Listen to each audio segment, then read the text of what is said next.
Hola amigos del Excel, bienvenidos a un nuevo vídeo.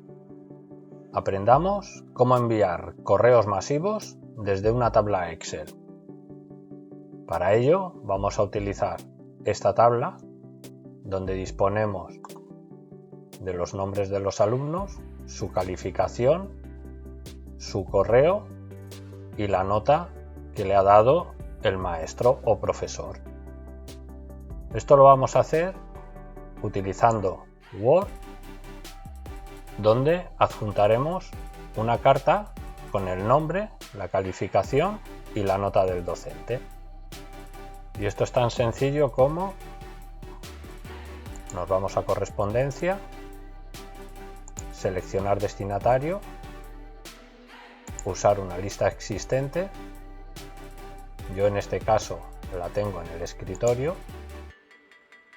La lista se llama alumnos. Abrir. Nos muestra la lista. Aceptamos. Y ahora vamos a ir sustituyendo el nombre.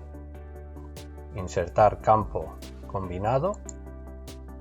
Pues será el nombre de nuestra tabla de Excel.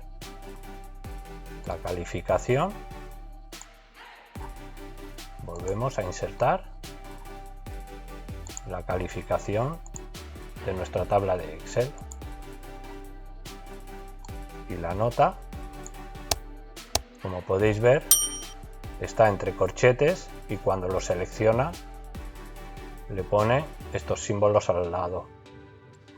Volvemos a insertar y en este caso es nota del docente.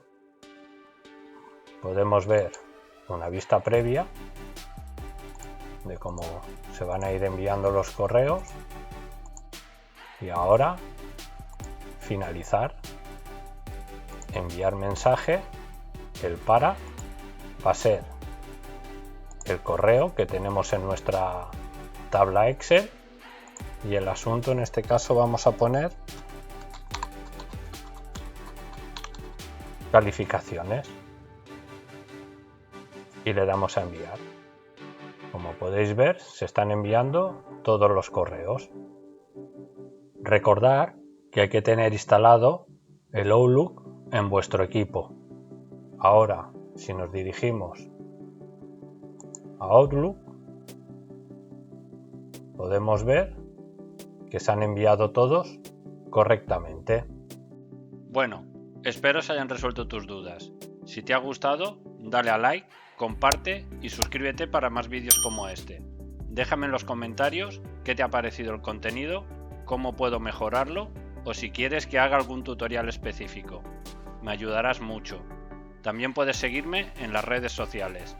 Hasta pronto.